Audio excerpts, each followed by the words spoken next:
All the guests kindly take your seats. Welcome to this second session. It is on the integral humanism, economic model and development for the 21st century. So I would first introduce quickly Professor Walter Anderson. He is one of the foremost scholar on India. He has been much earlier in South Asia Department. He is Dean of South Asia Studies in Johns Hopkins University. He had written a book on brotherhood on saffron. Sridhar Damle is one of the co-author of that. So I would request Professor Walter Anderson to chair this session. Thank you.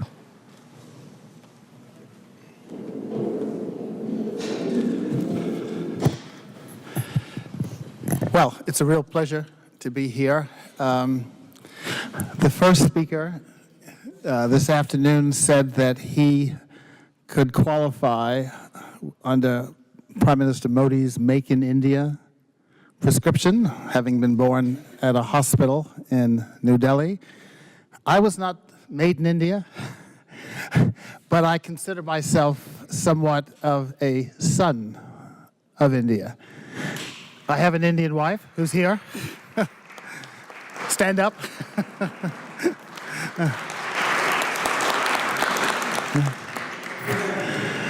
I spent much of my adult life in India. I was a student at both Allahabad University, and I think there are some people in here from Allahabad, as well as Delhi University. My comfort food tends to be South Indian food. I love idli and dosa, and I'm sure many of you do too, who are here. But I'm not made in India.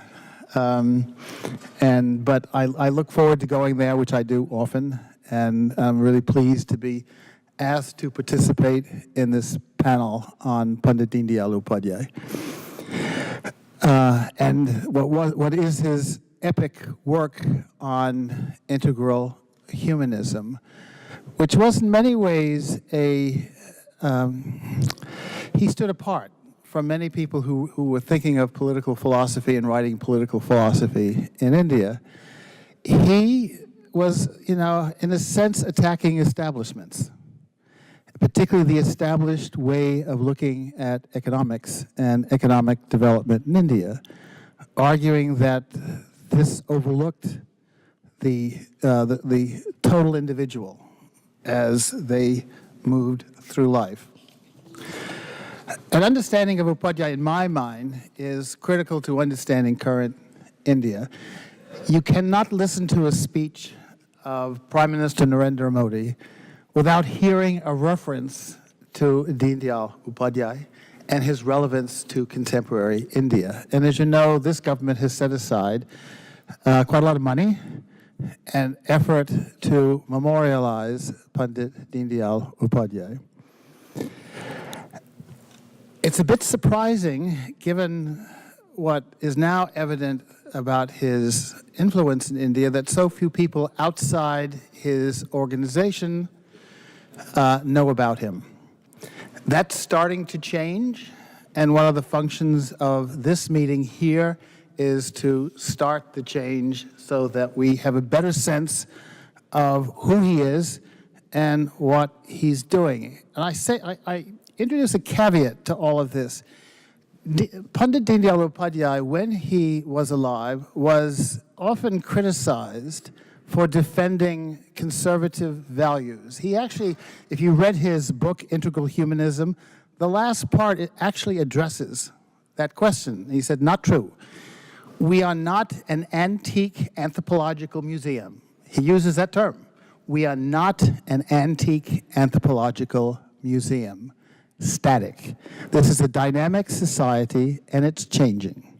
And another place he writes, when talking about equality of people, argues that there are some institutions that actually are worthy of dying, traditional institutions. One of those institutions, he argued, is the hierarchic caste system. Actually argues that it no longer performed a useful function in Indian politics. And in that same context, in that speech that he wrote, he said that every Indian should be guaranteed food, accommodations, education, and health. Every Indian. And he argued we cannot truly be brothers and sisters unless we reduce the inequalities in society and improve the life of all people. Now that's actually, rather revolutionary if you really try to implement that idea. And it's still a kind of work in progress, even with this government is a work in progress, but it is an ideal toward which we can work. Now, unfortunately, we have lost one of our panelists. Mr. Ram Madhav had to leave. I don't know if any of you know about his schedule. We met him a bit earlier, and he's traveling all over the country, and I think he's on the way. Where is his next schedule? Is it Chicago? Well, somewhere. It's somewhere. But he has to get going. But I think you got a sense of what he wanted to say when he made his remarks to you earlier. On the panel today, we have Professor Arvind Panagaria from Columbia, and I'll say a little bit more about each of them before they speak.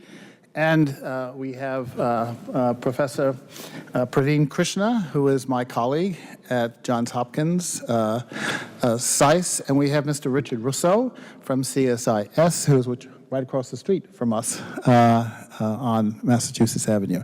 So let me start the process, and what it will be is each of the speakers will talk, and then we'll throw it open to the audience. And the rule is try to ask only one question.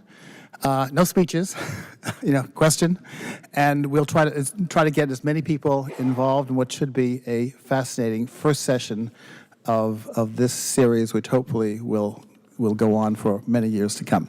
So, shall we start with Professor Panagaria? And most of you know who he is.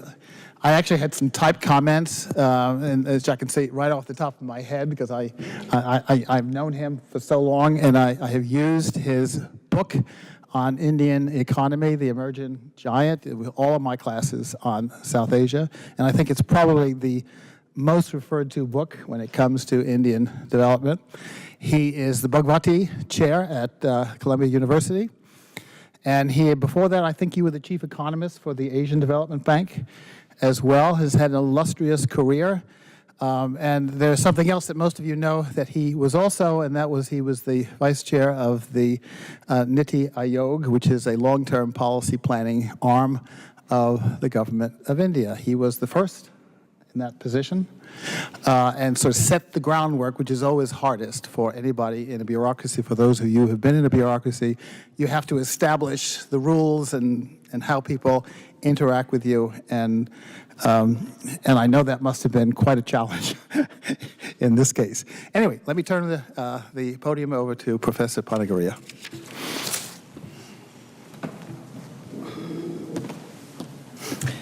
Thank you, Walter. I must say that among the four of us, Walter is really the true scholar of Pandit Deendayal Upadhyaya. The rest of us have just tried to kind of pick up his ideas. I often try to follow a rule that don't go and speak to an audience where you know less than the audience. I'm afraid today that rule has been violated, and so it's going to be quite a challenge. But let me, I think my own understanding of whatever I have read of him is that he was ultimately a practical man. He had high objectives, but his approach was practical. And it also comes to me that, he had enough flexibility in his thinking that he would have evolved over time.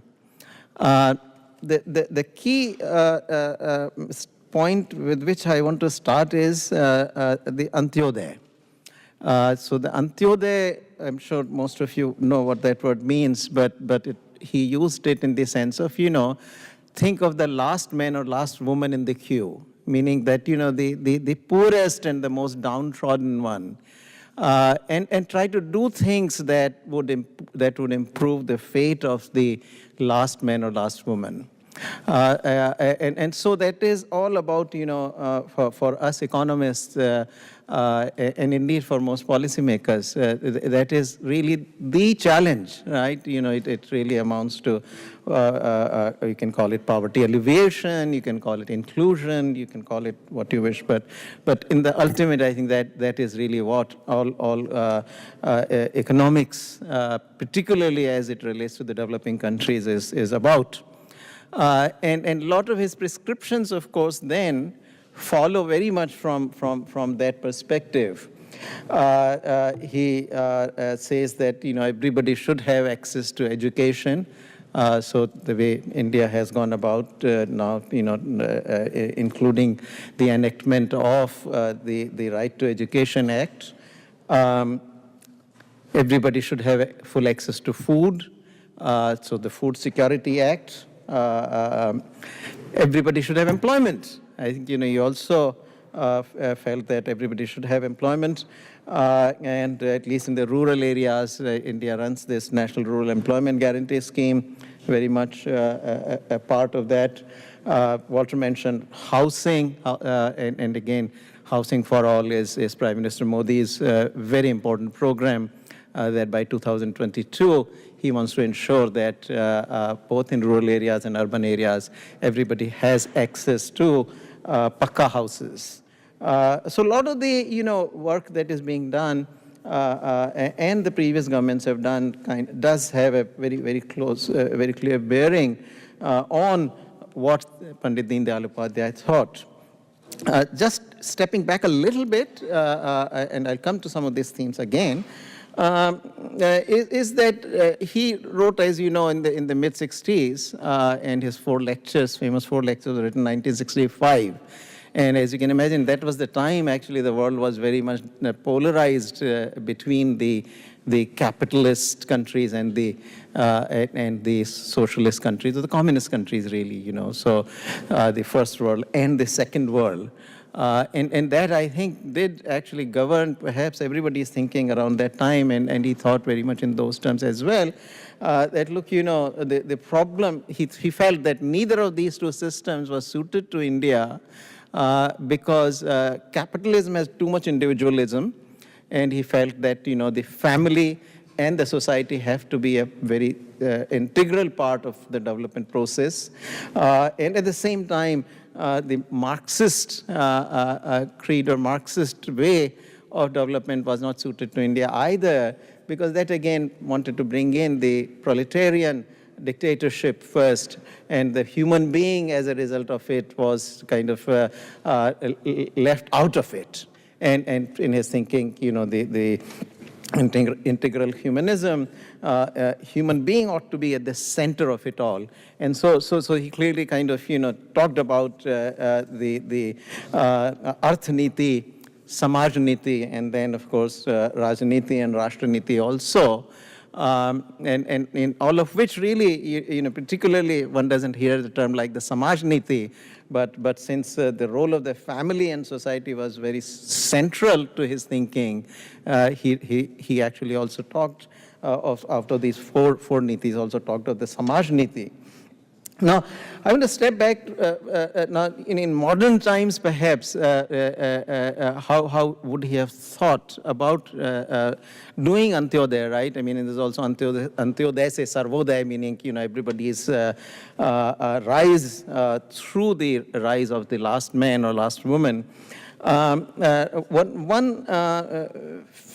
fact, actually, one feature that at least, maybe it's there somewhere, Walter will perhaps tell us afterwards, but one thing I did not see very much discussed, actually, in at least some of the things that I read by Pandit Deendayal Upadhyaya, is the role of growth. And at least for the economists today, role of growth is central to actually Antyodaya. I mean, ultimately, if we are going to eliminate poverty, and bring all these, education for all, food for all, employment for all, housing for all this requires resources, and resources come from ultimately from growth. Now, and this is something which, again, as I said, I have not seen, at least in the writings by him that I have read, but certainly this was a part of the thinking around the time also. That look, this growth, whether we really tackle poverty through redistribution, or whether growth is really essential to the whole process of poverty removal. And the reason, of course, back then, the governments of the day decided that growth had to be the key instrument of elimination of poverty was because there was not enough wealth to redistribute.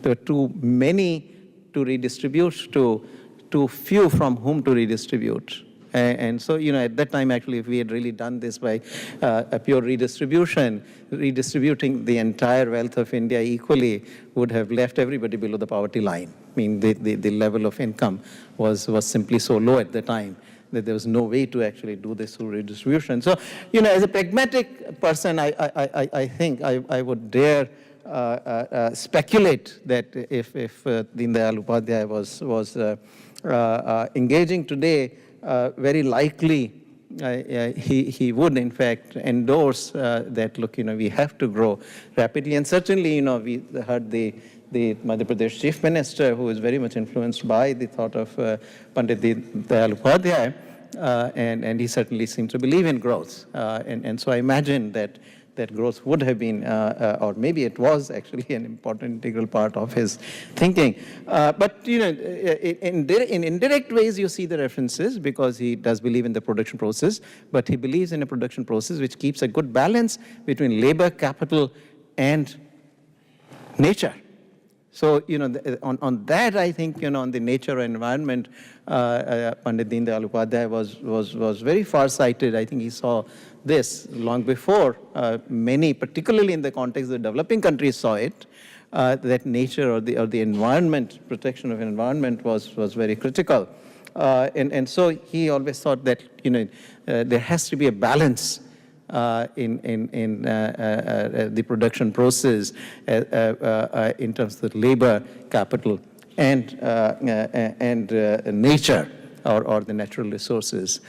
So I think in a variety of ways, very holistic, and I dare say that very modern too, in a way that perhaps a lot of what we are doing today in the government and otherwise can very much be seen as very much an application of his ideas, his thought. So I'll stop there. Thank you.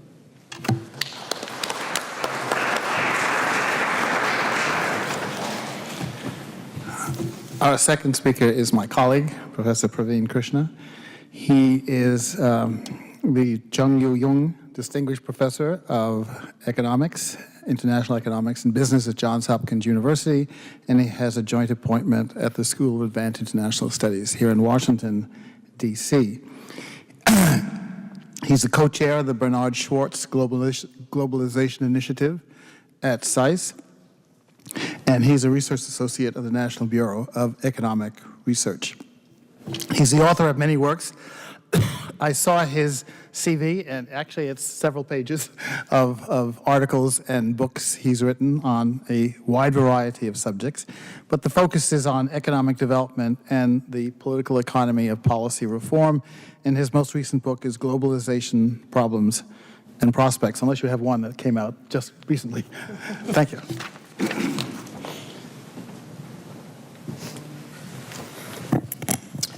Thank you, Walter. I want to thank the organizers for inviting me to participate in this inaugural Pandit Deendayal Upadhyaya dialogue, and for including me in this very stellar panel.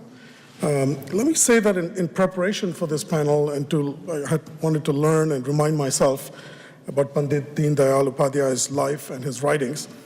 I looked through a variety of resources. In particular, Professor Walter Anderson here's very early and concise 1971 article comparing the writings and philosophies of Pandit Deendayal Upadhyaya and Mahatma Gandhi. I recommend this, by the way, to all of you in case you haven't already seen or read it. It's a great article as an introduction to this individual, his thinking, his writings, and so forth. And in reading it, I was very interested in sort of understanding what was his thinking on economics, what was his thinking on models of economic development. And as Walter Anderson described it in his article, Pandit Deendayal was very critical of both kind of unrestrained capitalism and of socialism at the same time, and that his own thinking in this area translated in practical terms into desiring a decentralized economy in which citizens have a meaningful voice, requiring some leveling of economic power. So essentially he believed that market differences in access, and I'm quoting Walter here, market differences in access to power or to economic resources would undermine the harmony necessary for a good society, right? And this for me is going to be the starting point for my remarks here. In today's words, and Professor Panagari already kind of made the connection, in today's words, this might perhaps translate into the discussion we're having on inclusive growth, the need for economic development to carry everybody along, to serve the poor, and to serve indeed the poorest of the poor, as Professor Panagari just put it as well. So in my comments today, I want to briefly ask this question about inclusive growth of the Indian experience, especially in the recent years, in the post-economic reform years, in light of the market-oriented economic reform starting in the early 1990s. How would Pandit Deendayal Upadhyaya have seen this? Would he have thought of this as inclusive? What was the record? Where do things stand today? What are the challenges of today? So to begin with, as most of you know, the Indian record in terms of growth record in the post-reform years, starting in the 1990s, has been a very good one.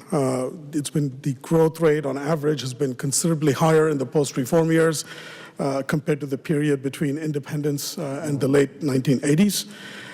This growth, impressive as it has been inclusive as well in the following sense. Poverty rates in India have fallen dramatically. Poverty rates, of course, refer to the fraction of people living below the poverty line. They've fallen from roughly 50% in the late 1970s to around 20% now. This is a substantial reduction in the poverty rate. This reduction in poverty rates is seen both in urban areas as well as rural areas. And to the extent that we might be worried about growth in urban areas, urban wealth coming at the expense of the rural poor, this has not been the case. That type of concern would not be validated in the data. The reduction in poverty is also seen across all socioeconomic groups. And individuals, for instance, classified as scheduled tribes and scheduled castes, these are the socially disadvantaged groups. Poverty has gone, for instance, for scheduled castes from around 65% in the early 1990s to 30% today, an even more impressive drop, an even more inclusive character of the growth that we have seen. Further, and just as importantly perhaps, growth has benefited people of all religious groups. So when you look at Hindus, Christians, Muslims, Sikhs, Jains, and so forth, you see a very systematic, impressive reduction in poverty, roughly quantitatively similar. I could give you a couple of numbers. Poverty rates, for instance, for Indian Muslims fell from around 50% in the early 1990s to just about 25% now. So this is a very good record. The picture is very similar when one considers other socioeconomic indicators. If you looked at literacy rates and asked yourself, how much have these improved? There's been a very considerable improvement, starting again 50% around the early 1990s to about 75% today. And the kind of the aggregate inclusive character of this can be noticed by seeing that the national literacy rates is kind of there's a convergence across states. The national rate is catching up with the states that had much better records early on, such as Kerala. The national rate is catching up to where Kerala was and is today. Similarly, life expectancy has risen as well from around 60 years of age in the early 1990s to about 68 years now, approaching kind of developed country levels. Right? So to me, this is a very strong picture of inclusivity. It suggests that the kind of the pro-market reforms had a very pro-poor set of outcomes that resulted. It also explains, in my mind, the reason why the economic reform process, which has been challenging in many other countries and has kind of risen maybe as a challenge in this country as well now, that the inclusivity of the Indian experience explains, at least partially to me, why the economic reform process there received and continues to receive the level of broad-based support that it does. The same thing could be said of inequality. We could ask ourselves, as much as kind of poverty has been reduced, what's happened to inequality in society overall?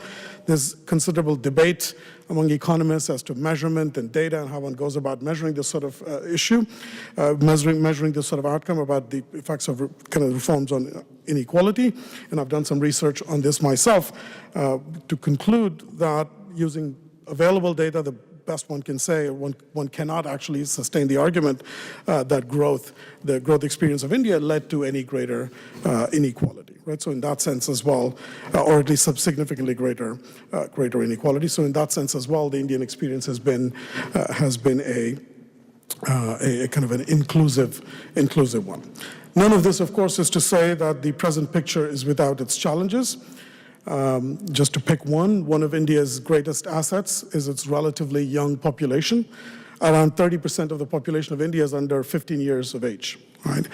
And so very basic demographic calculations of how many of these individuals will be joining the workforce, rising female participation in the labor force, et cetera, suggest to us that India would be required to create 100 to 150 million new jobs in the coming decade, right? That's roughly like adding the entire labor force of the United States over the next year. This is something that we need to do. We haven't done it quite yet. So if the youth can be productively employed, this will, of course, propel India forward. If not, if jobs are not created, if there is underemployment of the youth, then India will have a very difficult challenge on its hands. And so from an economist standpoint, there's a number of indicators that suggest to us that it's a kind of, in addition to a variety of external factors, that there's a number of issues having to do with India's own policy regime as well that we need to consider and think about moving creatively in order to achieve this type of growth that remains possible. Okay, so let me just say a couple of words and then I'll stop. A few symptoms of the problems that India faces in its labor markets when we think about work and the employment of youth. For a country with as much labor abundance as India, and for as much unskilled labor abundance in particular, when you look at the pattern of output, the pattern of exports and so forth, we have not exploited this resource as much as we might have. Manufacturing share of employment is relatively flat, around 15%. The export rise that we've seen in India in the last couple of decades has the most dramatic instances of it have been in skilled labor-intensive sectors, not in unskilled labor-intensive ones. So as an economist looking at this outcome, you can see that if a country is exploiting to a greater extent resources that are scarce rather than resources that are available in plenty, there must be something that needs some type of a corrective measure. Similarly, and kind of one can note that Indian production often takes place at very small scale. There's a very few workers employed per firm. Roughly 75% of Indian manufacturing workers are in micro and small firms. This is very, very different compared to countries like China, where these fractions of workers within the manufacturing that are employed in small firms is actually very small. And correspondingly, wages of these workers, the amount of output that they produce, the wages that they earn, these are all very, very small, much lower than where they could be. Much of this can be linked to the labor regime in India, which disincentivizes scale, which is incrementally more strict on hiring and firing practices as firms get larger in size. And while this may be well-intentioned, seeking to protect workers, the regime has arguably worked against the interests of workers themselves. So my point here is that the inclusivity of growth that we seek and the continuing inclusivity of growth that we seek in the spirit of Pandit Deendayal Upadhyaya, in which workers are productively employed, where wages rise uniformly with growth, and so on and so forth, this is going to require some type of policy change, especially on this particular margin of labor regulations. Some Indian states have begun this process of change by loosening restrictions on the hiring and firing of labor. And in the spirit of competitive federalism, heralded by Prime Minister Modi, I hope that these policy experiments in these states loosening labor restrictions succeed and that these inspire similar changes in the rest of the economy. Thank you very much.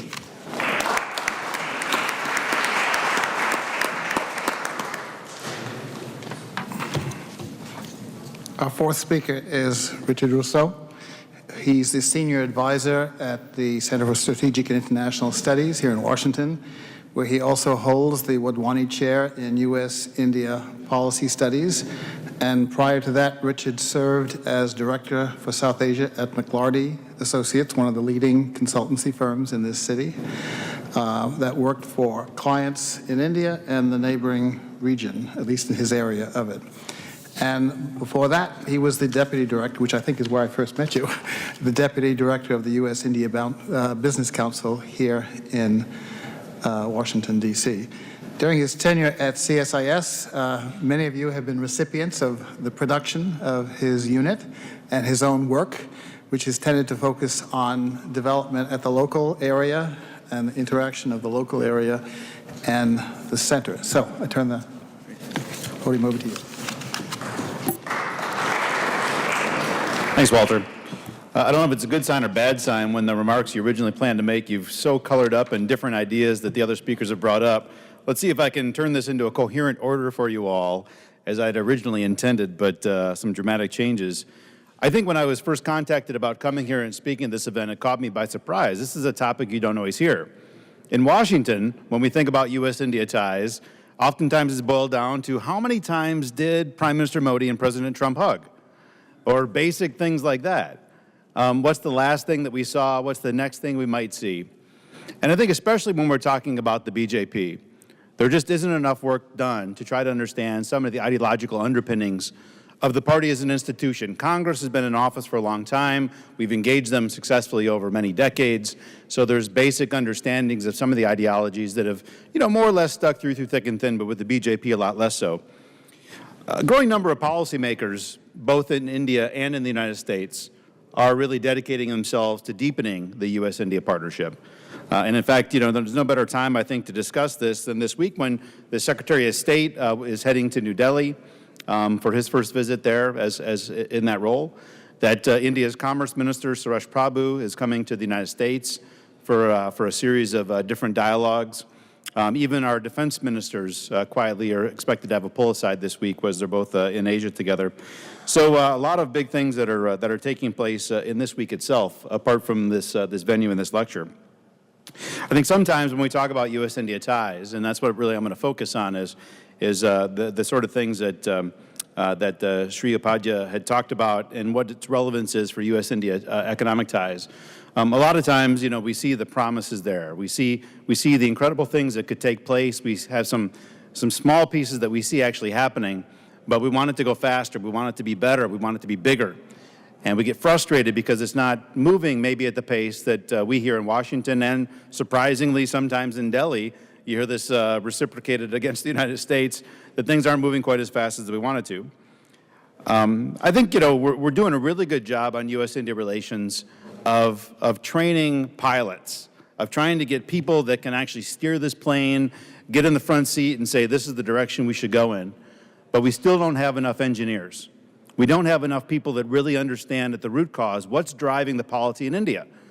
Once you understand that better, once you understand ideological underpinnings of the major players, it's going to help you get a better picture about what's possible and what's not possible, how to picture things, how to present things, and make progress. I think across the board, as I judge, fellow policymakers here in the United States, there's three broad areas that I think we need to continue to improve. One is people to people. You hear people to people brought up constantly. And it's folks in this room that emigrated here. It's folks that go there. It's the travel. But I'm talking about something a little bit different. The BJP gets elected. And, at the federal level, we'd cut off ties with Modi and Gujarat for a period. But so many other key ministers in the government, the finance minister, Jaitley, the foreign minister, Sushma Swaraj, had all been senior ministers in the BJP government only 10 years before, which is not a billion years. And yet you didn't have a lot of senior American officials taking roles in the government that had their cell phone numbers, that had personal ties and connections. So we need to make sure that we're constantly building those personal connections of policymakers as well, not just the one-off, once-a-year visit there. I see this in a lot of other relationships where we maintain and groom those relationships even in the off years. Second thing is understanding signal versus noise. There's a huge problem with that this very moment. You just had a major standoff between India and China in Doklam. And a lot of the talk about in the United States is, well, they didn't go to war, we avoided it, the border issues will still be there, and that's all true. But more deeply is the point that India just sent troops to stop Chinese developments when they were harassing a smaller neighbor. I mean, what place on earth right now is the United States doing that, or is any other country doing that? That's the signal. That's the sign that as we talk about this relationship and where's it going, they took a dramatic move, didn't result in gunfire, thank goodness, took a dramatic move in a corner of the world that we want to see more players step up. And so you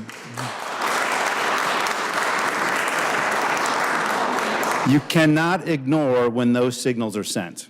The third thing, and that's the point of today, is focusing on the ideological trailblazers. To understanding, the BJP and other parties as well, in the things that their past leaders have put on paper, have said in remarks, have thought about, that really kind of paint and reflect what we see today. So I'm going to focus a few of the things that Sri Upadhyaya had written and said and believed in, that I think so have sort of painted U.S.-India relations right now, because a lot of things that we see reflected in the government of India's policies are not brought out of thin air. They're not things that people sort of dream up on the fly.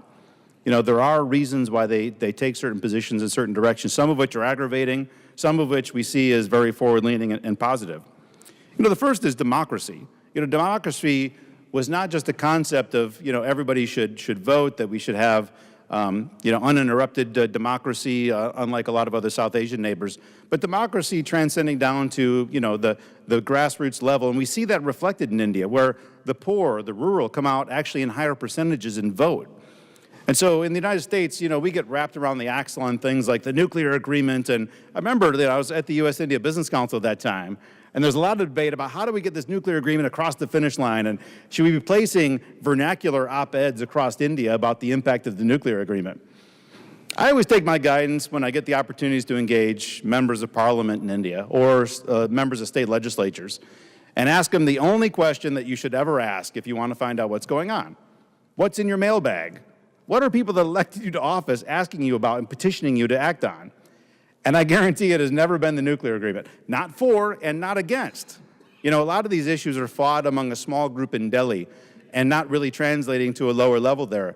There's a whole other set of issues, that when you ask about the mailbag, am I going to get water this year? Am I going to get electricity?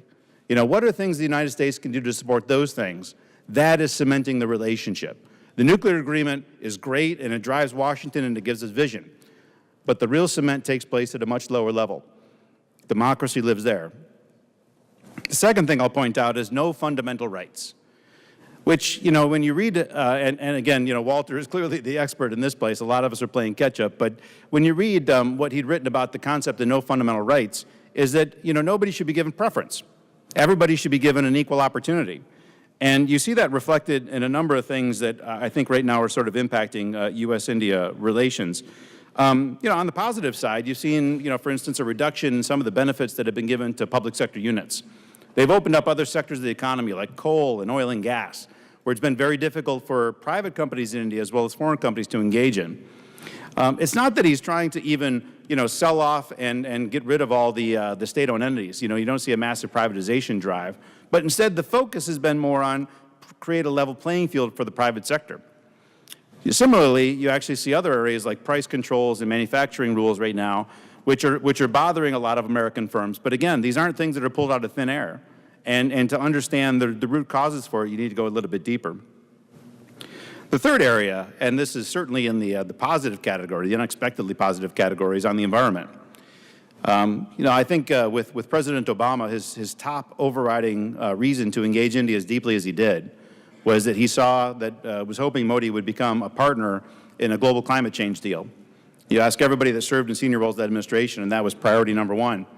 And found that he didn't need to push against that door. The door was already swinging wide open. Prime Minister Modi, when he was Chief Minister of Gujarat, was one of the first to begin to adopt renewables. Frankly, there is no area of policy that I see where Modi is actually ahead of the electorate than on his commitment to renewable energy. Renewable energy, certainly when he first started doing it in Gujarat, was very expensive. And most chief ministers in India get elected and reelected on the offer of free electricity. So to voluntarily take a step forward when voters are not yet voting chief ministers out of office because of their energy policies, for him to take the road to decide to go to more expensive renewables at a time that it just wasn't cool and common and very expensive in India was really, really groundbreaking. So for President Obama to find, such a valuable partner in that space should not have been, I think, as surprising as a lot of us in Washington found that it was. The fourth area I'll talk about is scarcity and abundance. Speaking of balance, nobody should have too much, nobody should have too little. And there again, I think by and large we see a lot of policies dedicated towards making sure that there is an opportunity for Indians to all rise, commensurate with one another. And I've seen that. I think probably the Vajpayee government maybe a little bit less so. There you saw, and not just, of course, Vajpayee, but actually a lot of chief ministers at that time, really focusing on urban development. And you saw the recreation or the rebranding of Bangalore. And you saw the rise of Hyderabad, which had been a sleepy town that not a lot of people had paid attention to until Naidu's first innings there. Or Gurgaon, which came from out of the soil from practically nothing. But the governments that led the rise of those cities and the party that ran its platform in 2004 based on the creation of those cities lost the election, focusing on making sure that the cities prospered. It was great jobs. It's critical for India to see it happen, but voters weren't ready to let that happen. They wanted to make sure that development was something that we saw rise a little bit more equally. Fifth is unitary, central government versus distributed power. This is something that, as Walter mentioned, I'm using my little opportunity running a chair at a think tank to really rise and reinforce in American policymakers' thinking. How do we as a country engage Indian states? States control the electric power grids, water, education, law and order, how many business licenses. States control all of this. Just a small dig to my colleague here, Dr. Panagariya. I think when he was first brought into government and knowing that, for him, competitive federalism was something that he wanted to contribute to, I was thinking after seeing many national governments try to foment states to compete, never seen an ounce of progress on that, but kudos to you. I mean, you've seen real progress in that. States are being ranked. States are the consultative way that he brought in chief ministers to set national goals on things like digital payments, on things like federal programs. You do see more awareness, and partially due and largely due to his work, on the role that states play. It's not just lip service in Washington either. You see the federal government announcing programs. You see American state leaders going and visiting states. So the fact that power is more distributed than I think that we chose to understand 10 years ago, we're really starting to get a deeper understanding, which is definitely good for creating that glue for this relationship. The last thing I'll mention in terms of teachings from Sri Upadhyaya that's relevant is the role of the machine. Talking about the machine as something that should complement human work, not to compete against it. And here perhaps where we see our greatest challenges today and going forward in trying to make this economic relationship much, much deeper. India has massive trade deficit. They want to create this Make in India campaign, and so far some manufacturers are set up, but the jobs related to that are lacking. And the question that I know lies with a lot of Indian policymakers' minds, you saw China attract all that investment in manufacturing for the world for so long. As rates increased, you start to see Mexico and Vietnam and Malaysia and other countries get that next wave. And the question is that last wave? Is that the last worldwide wave of human intervention-led manufacturing? Is everything else going to be machines and others? Did India miss that last wave? So you see the government scrambling to try to capture the last vestiges of this wave in case it's the last. And local manufacturing rules and, and competition, Make in India campaign, of course, which is trying to encourage. And again, it's not because they don't like foreign businesses. It's because they see real shifts happening in the world right now that they need to make sure they don't lose out on. So unless you understand sort of the ideologies behind a lot of the policy steps that you take, you're not going to be able to try to impact them. You're not going to be able to have a reasonable conversation about why they happened, and hopefully trying to find some kind of middle ground accommodation. So again, I think for Washington policymakers and the establishment, we've got a whole lot of pilots in this relationship, but not enough engineers. And hopefully events like that can try to make that change. Thank you so much.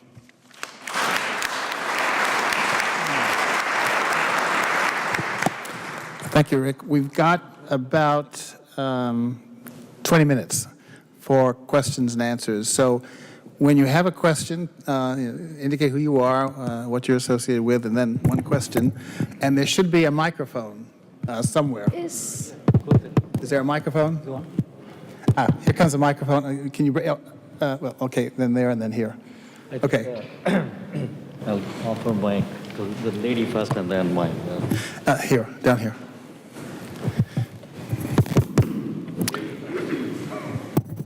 Does that work? Yeah, it works. Yeah. Thank you. This is Sadanand Dhume from the American Enterprise Institute and the Wall Street Journal. Thank you all for your comments. Now, there's a tendency for us when we sort of, talk about departed leaders and so on to be, shall we say, a little bit charitable or hagiographic. So forgive me if I sort of, come up with a glass half full kind of question, and I'd love to get a glass half empty kind of question, and I'd love to get responses to this. And my question is for Dr. Anderson and Dr. Panagaria. So when I read Deendayal Upadhyaya, someone who was writing in the mid-1960s, the 4 lectures and so on, I think of someone who was fundamentally, because of the times he lived in, unaware of the great progress that we saw in the subsequent decades in East Asia, right? Where places like Korea and places like Taiwan really in many ways did bring welfare to the last man, at least in material terms. I don't know about the spiritual stuff and so on. So when you place this thinker who clearly was extremely suspicious of capitalism, he makes no bones about it. He sort of debunks Marxism, but also debunks free enterprise, capitalism, all of that.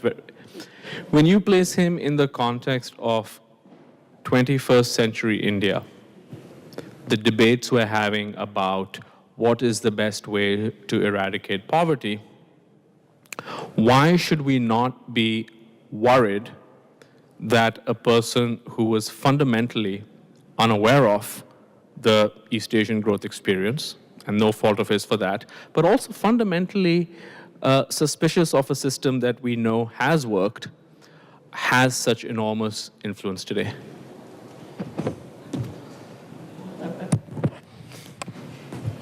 Yeah, I'm not sure where your question is coming from. Actually, 68, nobody knows anything about East Asian success. Nobody knows. So how could he know? I'm not quite clear what you mean today. I mean, he died in 1968.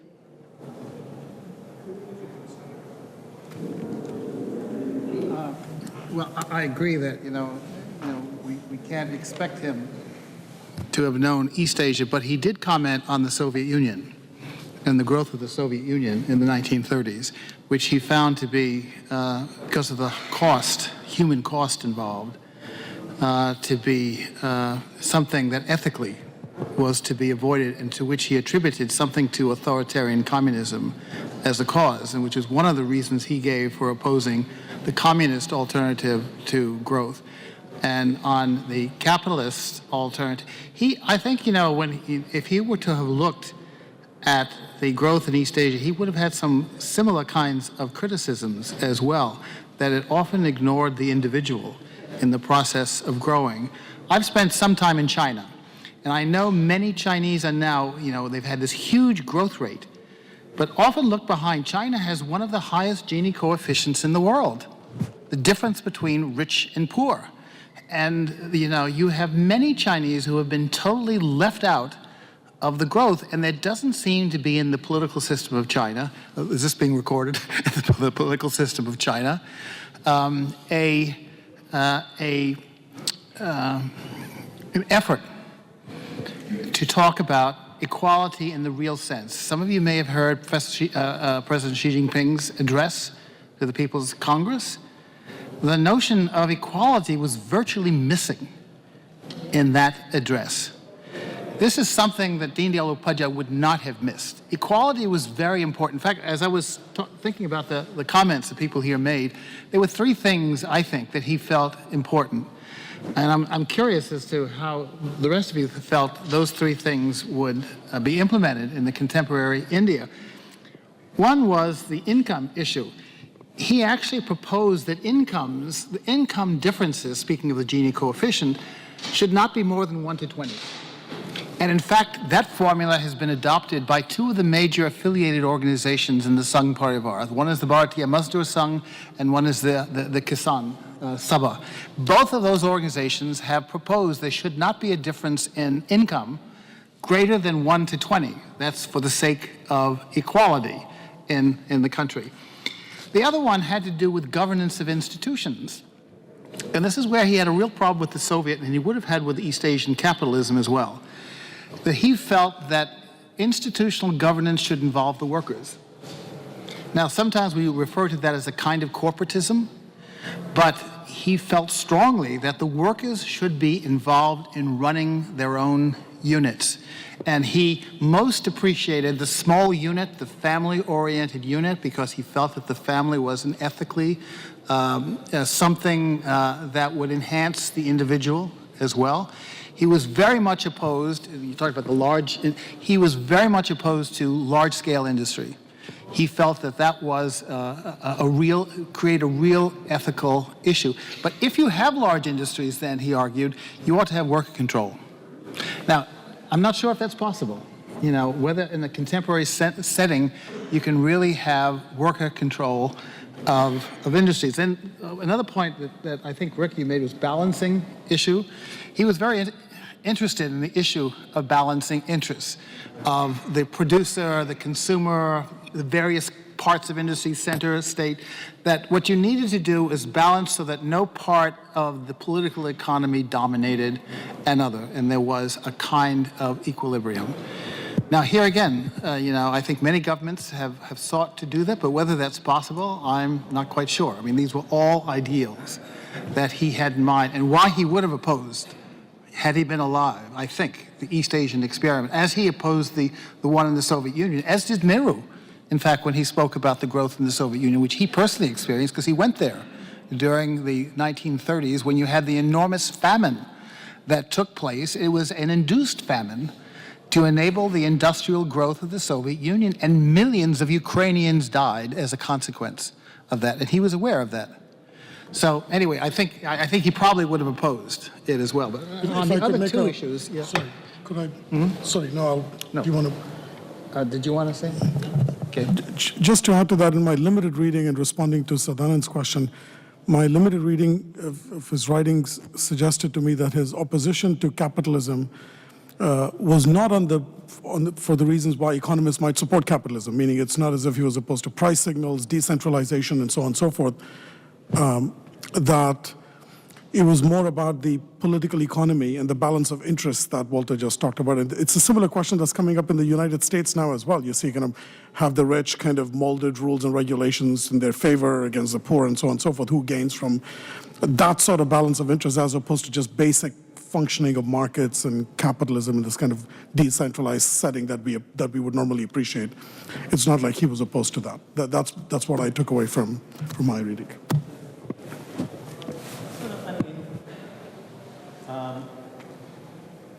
On the issue you raised, what was it? What was the size of the firms? Broadly, I would say, at least from what I understand, like he was an evolving individual, and therefore, I mean, I reminded when 1991 reforms happened. A lot of people went after it that, we are, giving up Nehru's model, etc. But then J.R.D. Tata wrote an article, was it? Yeah, I mean, the senior Tata at the time, saying that, these people know nothing about Nehru. I mean, if faced with the kind of conditions we are faced with, he would be the first one to change his mind. And so I think in this sense, I see enough, width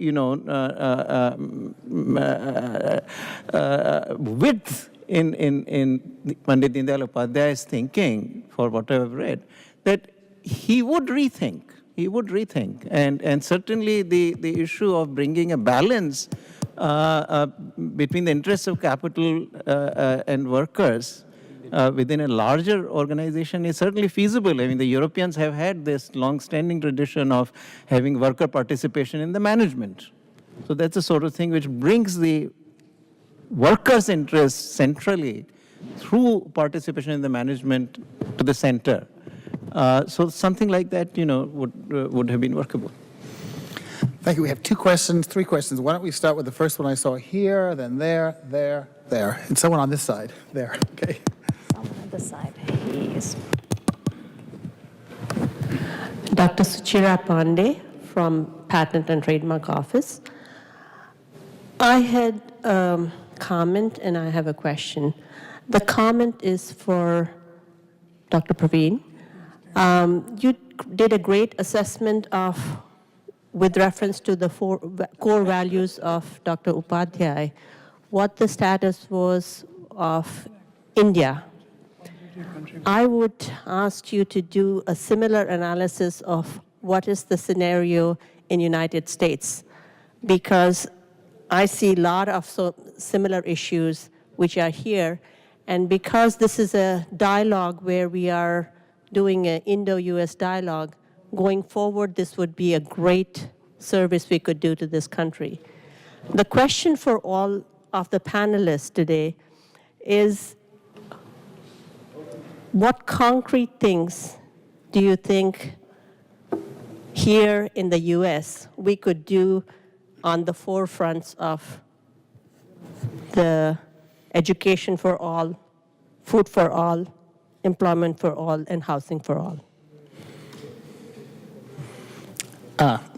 Rick, you want to start? Well, those subjects, I think, kind of get to the point of, especially the first 2 on education and to a large extent food, is what's our strategy for engaging state leaders right now? Simple recommendation is something that we're doing right now for the Department of State on Energy, which is running around to dozens of Indian state capitals, interviewing agencies there to find out, because every state's got different needs on education. That also kind of gets to the signal and the noise issue. I think far too many Americans, when they talk about education involvement, they're wondering if India's going to open up foreign investment for universities.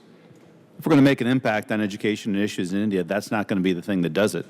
Is there a contribution that we can make? And I know a lot of folks from the diaspora personally do that. They go back to the village or region they grew up in, they contribute, they build a school, they do some things. The question is, can you do a better assessment about the needs at the local level and find ways to channel U.S. engagement for that? Because right now, it's a black box. It's difficult to know what states are doing in those areas and where we can contribute. You had to follow up? Actually, I wanted a different spin. I wanted to know, not just for India, what we could do for the population here in U.S. Think of it, not just putting it in the context of India, because these are issues which are very relevant here. What was the third thing you mentioned? Food, health, Housing. And all of my questions to the panel are, I'm spinning it on its head, and it's like, okay, how for all these 4 categories, what can we do for the population that's here in the U.S., not just Indians, all Americans? Well, I think there are some great examples that, I guess you'd love to see kind of expanded. For instance, one of my favorites is the work that Tata Group does at MIT, where they're finding the brightest young American engineering students and giving them tasks that India and other countries face. It's a great collaborative effort where, an Indian organization partnering with an American institution to try to solve some of the greatest challenges, and some of it's related to food and housing and other things. So they're great examples of that. I think, in as much as we can get our arms around some of the really great innovations that are taking place at the local level in India that can be conveyed back here. I have the Wadhwani chair, Ramesh Wadhwani. His brother Sunil Wadhwani is doing some fantastic work in Rajasthan on the healthcare system out there. They're uncovering Jugaad healthcare things that nobody had ever heard of before. And, more of that can be conveyed, I think, back to the U.S. system. It's not easy. I don't think the U.S. system is poised to learn from India. It just isn't the muscle groups that we're necessarily used to using. But I don't think nobody's tried that hard yet either. Okay, let's see. We had a question here and a question there. So let's do here, then back here.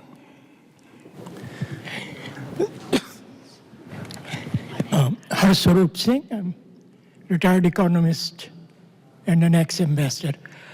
My question relates to this issue of Antyodaya, welfare concept, and at the same time not restraining growth. Robber barons are gone, but still the free enterprise system is leading to all kinds of problems. Just the other day, we all heard about some pharmaceutical company raising the prices by a few 100%. In a free country, in a free society, what do? I was a member of the Yojana Ayog, and we thought of subsidies to be used. And then when I studied Deendayal Upadhyaya ji, I found that concept help. And I found that concept being practiced by the Chief Minister of Madhya Pradesh. The question is, could we, while keeping the incentives alive, while not restraining growth and not restraining rewards for taking risks, could we develop some yardsticks, some measurements like 1 to 20 income ratio? I don't think we could go that far, but if we could have a system where there are certain indicators developed by the Council of Economic Advisors or the Niti Aayog in India, whereby we say this will not be done, but not the commission, not that body, that's for the administration, but some guidance whereby we set yardsticks for efficiency, yardsticks for controlling this greed. Is there a way whereby we preserve our free enterprise system and yet think of welfare as amply developed by Deendayal ji? You mean, and rather than welfare, you should think of food, housing as a right, rather than as a because welfare has connotations. No, I meant welfare in the broader sense, yes. Okay. Who would like to, would you like to? Broader issue of welfare has to be addressed through redistribution, and that redistribution should happen largely through the expenditures. So you have a reasonable tax system, collect revenues, and do the social programs. I think that's how you have to address. Now, you also touched a little bit on, that when the free enterprise moves, the particular case of pharmaceutical prices and so forth, that's a very exceptional case. There, of course, price controls are permitted, and, at least in India, when the prices are set at these excessively high levels, the political system responds. And so you see the demands for the price controls emerge and the government responds. Now, what is the right, what metric you use, can you actually set these guidelines and stick to those guidelines? That in a democracy is not going to happen. I think, these decisions end up in the ultimate are also political. So I wouldn't go so far as to set the guidelines so there's something anytime the price exceeds a multiple of whatever the cost or something by so much, you suddenly trigger these controls. I don't think that's a good idea, because anyway it's going to be very different across different industries, and you would not want to proliferate these things. By and large, you want to let the free enterprise operate, tax these enterprises, tax their profits, and redistribute. I think largely that's what I would follow. We have a question here. You've had your hand up for some time. And Thank you. Question here, the person with the red, and then you, and then someone back there. Yes. Thank Keep you it very one much. question. As you can see, we have several questions, and we only have maybe 10 minutes. I'll make it very short. Okay. Thank you very much. Since we are discussing Deendayal Upadhyaya's philosophy and his principles, one of the areas was reducing inequality, as Walter has mentioned so nicely. In today's world, what we are seeing is very few people have a lot of wealth gotten by good means and not so good means. and then majority of the people with very little or no wealth in many parts of the world, including India. So in India, in that context, has the demonetization helped address this to some extent? And if so, That's quite a contentious issue. yes, I want to hear that. Let me address that. Okay. Let me address that. I think it's- And second, what other policies are required to bridge or to sort of narrow this gap as we move along into the next decade or so? Thank you. Yeah. Demonetization was not a step taken in isolation. This was a part of a number of different steps that the Prime Minister had taken, which preceded demonetization, and number of steps which will follow demonetization. Actually, some are already following. Things on, for example, Benami properties. If your objective really is to ultimately get at the black money, then demonetization was a necessary step as a part of it. Okay, let's see. The person in the back, I think you were first, and then you. Okay, right there. Actually, we'll get both of them. So this is more as a comment to the beginning question, what like gentleman was asking. See, when we talk about inclusive growth, see, in general, capitalism also we say customer is a king. When we talk about inclusive growth, you are trying to expand the base of your customer. When you empower your customer, you make them more resourceful, they are going to turn, like you are going to get better benefit. So it's every customer is both, he is like producer as well as consumer also. So when we talk about inclusive growth, this is like what Deendayal, like Pandit Deendayal meant, like increasing the base, when you are increasing the level of like overall society, overall economy is growing. So like Deendayal was not against capitalism, just like how do you, like inclusive growth meant rising the standard of whole overall like society and community in general. Just a comment. Okay, can we have a question? Did you want to make a comment on it? Okay, let's see. The person in the red, yeah. Thank you. I'm Nikhil. I'm a student at Georgetown. I'm from Bombay. This is primarily directed to Dr. Panagdia, but it's an open question. In your speech, you'd spoken at length about Pandit Deendayal's philosophy that industrialization, if it should happen, shouldn't happen in a way that balances the interests of capital and labor. Now, automation, which we are fundamentally dealing with as a world today, is something that throws off this balance completely. I know it's rather difficult to retroactively think what someone might have thought, but how do you think Dr. Pandit Deendayal would have responded to and interpreted automation, and what do you think he would have proposed for India today, given what we know about what he thought? So was it automation, his views on automation? Yeah, what was his views on automation? Anybody want to make a stab at that? Okay. I think you do hear his voice right now. I mean, I sort of reference this, in my remarks a bit, but, some of the things that he wrote about and concerns about, comfort with machine, but concerns about the rise of the machine and swamping things. I think you see that right now. I think the government's very well apprised that potentially is a threshold issue happening right now, that it could seriously curtail India's attempts to create a more industrialized manufacturing solid base. So I do think you hear his voice conveyed in action right now. So it's not a question about what would he have if he set the ideological underpinnings that have made, I think, this system right now kind of operate the way that it has. We only have about 5, maybe 10 minutes at most, so what I'll do is an old academic trick. I'll have several people ask questions, and then the panel can decide which they want to answer. And when you ask your question, indicate who you are. So this one here. Yes. And a couple more there. Yeah, let them.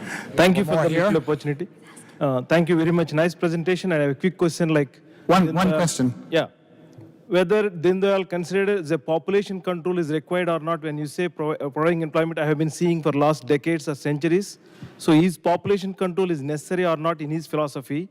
And when you say striking a balance between capitalism and socialism based on the basic philosophy of human nature, how do you think a philosopher will say something like that? But how it is acceptable to the human public at large?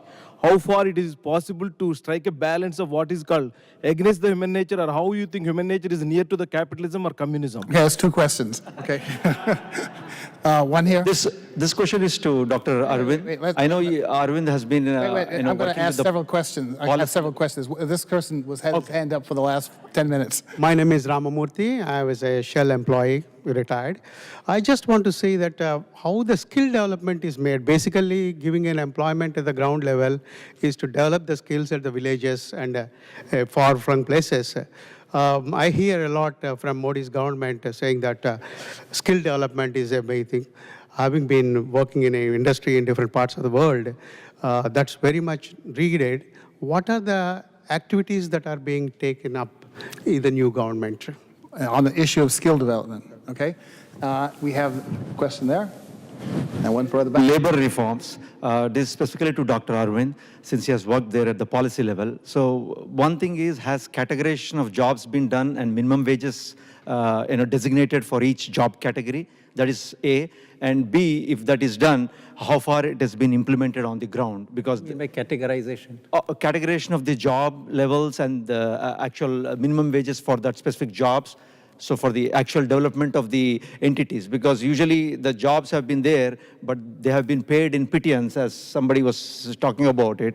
So has there been any specific job categorization of different jobs done, and specific salary that, or the minimum wages that has to be given, has been decided at the policy level? And also the ability to hire and fire for the enterprises should have that capability so that they don't get bloated and again become a burden to the government. One at the way back. You have the microphone, okay? So my name is Harshit Chatur. I'm living in United States since last 12 years. There are more than 1.5 million people like me currently living in the United States who are stuck in 70-year green card backlog. What it means is basically a person who from Indian origin who files his green card today will have to wait 70 years to get his green card. So we all are high-skilled immigrants, most of us are doctors, engineers, scientists working in different organizations. Most of have advanced degrees in from prestigious US universities, but we are still stuck in there. The primary reason behind this problem is US allocates green cards. They have a per country cap for green card allocation. What it means is basically whether the country of size of India, which is one of the most populous nation in the world, most highest English-speaking population in the world, has the same green cards available to them as a country of Iceland. Can I just interrupt? I think you might be addressing the wrong audience on that question. And I don't think Deendayal Upadhyaya would have had too much to say about whether or not you can get your green card in 5 years or 10 years. Left already. There?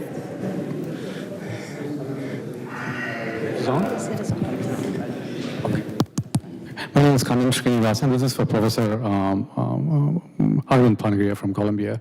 You've been there for close to 3 years. I would love to hear from you about the GST demonetization and the news reports that we are reading now that's saying there's some slowing down. What's slowing down? The economy? The economy. Okay. We have a question here. And I think that will be the last one. And then I'll leave it to the panel to decide which of those questions they would like individual. I think what I'll do is I'll start here. You can answer which ones you want, and then we'll just move over. Okay? So the follow-up question to Arvindji is that automation thing. Elon Musk, the Tesla CEO has given the statement that 40% of the jobs will be gone in the next 5 years because of the automation and the artificial intelligence. As you are trying to increase the employment, how the Indian government is trying to respond, the reduction up to 40% of the workforce across the world. Were there any other questions? Any other? Oh, there's one more here. That'll be the last. Okay. Thank you. Just wanted to ask the key differentiator. Identify yourself. This is Hari. I just wanted to know the key differentiators between Gandhiji's Sarvodaya versus Pandit Upadhyaya's Antyodaya. Okay. Now, that's it. And we'll start over here. Let me pause this. Okay, start over there. Rick, you start, and then we'll just move across.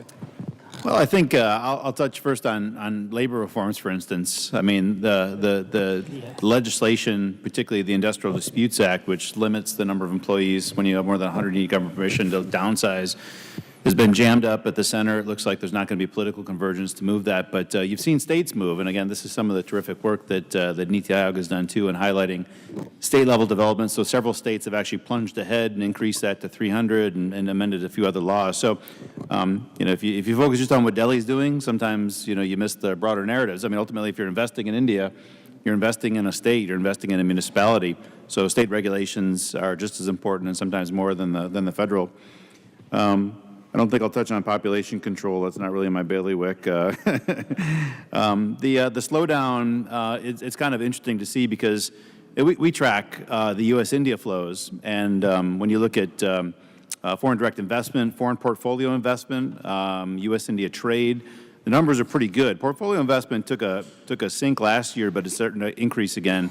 So on the broad numbers on U.S.-India channel are looking very strong. Trade is up 10%. FDI is going to be $50 billion in fresh equity. That's not even reinvested earnings.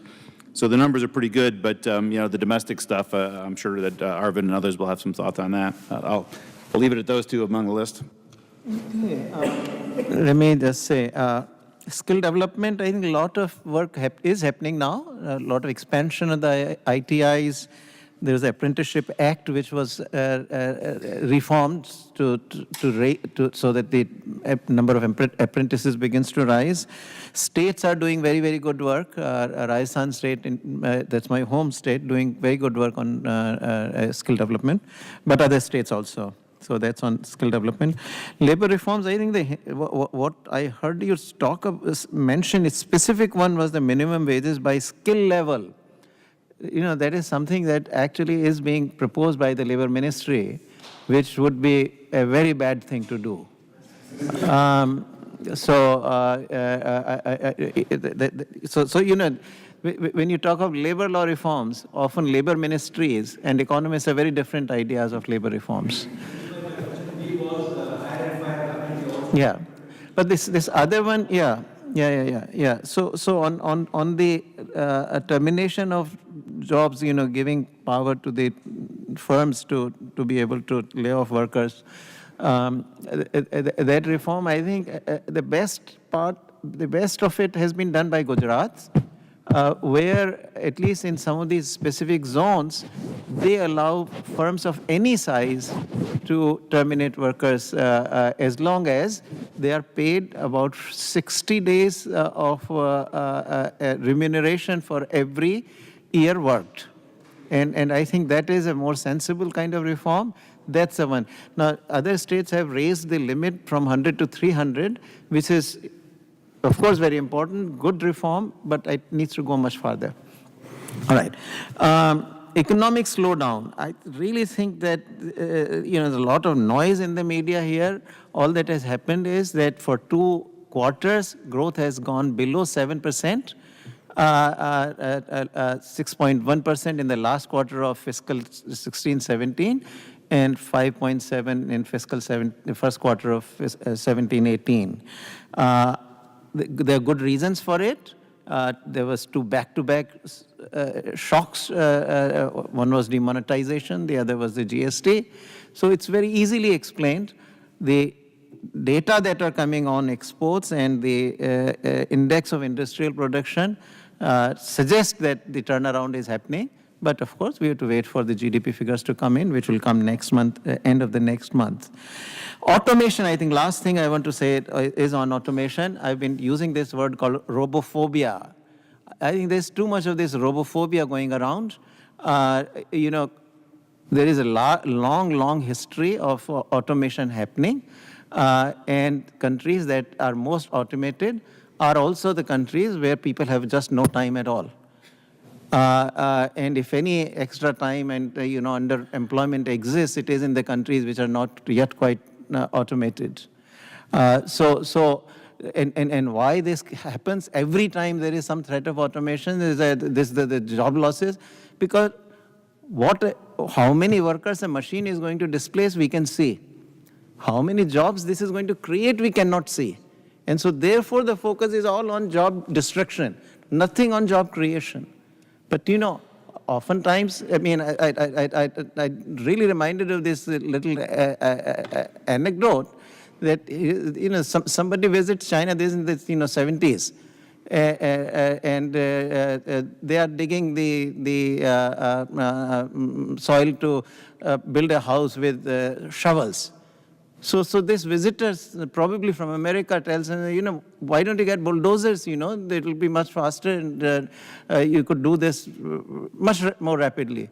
So this is, no, but we'll lose all the jobs. Then he says, well, then take the shovels away, give them the spoons. I remember that. That's good. So the point here is that when you automate, you bring the costs down, and the scale of operation multiplies many, many times.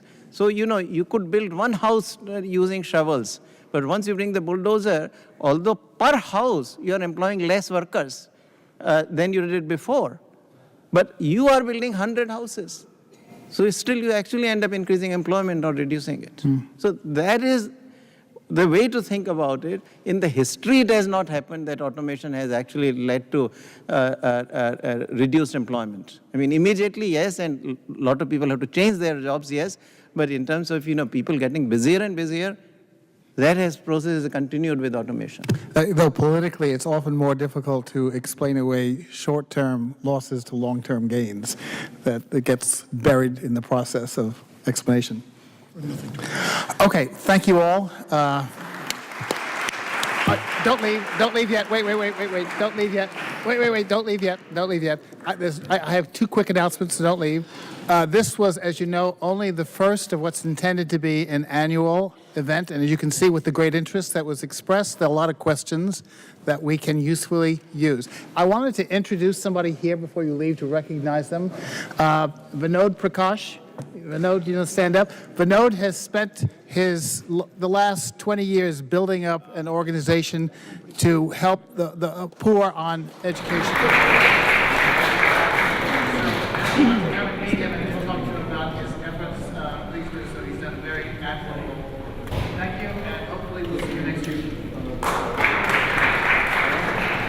Thanks. Just a couple of minutes, please. Be seated. Just few minutes. With the respect, I request all of you to be seated for a few minutes. I would like to invite Minister of Commerce, Punit Deendayal. So he has been, he's in foreign service. He's from the embassy. Many of you might have met him. He's coming. Earlier he was in consulate of South Africa. He was General there. Before that, Hong Kong ground service, but he's going to focus on commerce. So he will be rendering vote of thanks. And I would also request Adappa Prasad ji, who has been doing phenomenal work, and then Madhu Bellam, Nitin Nandaya, to honor all the panelists.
The last job of the day is the formal vote of thanks.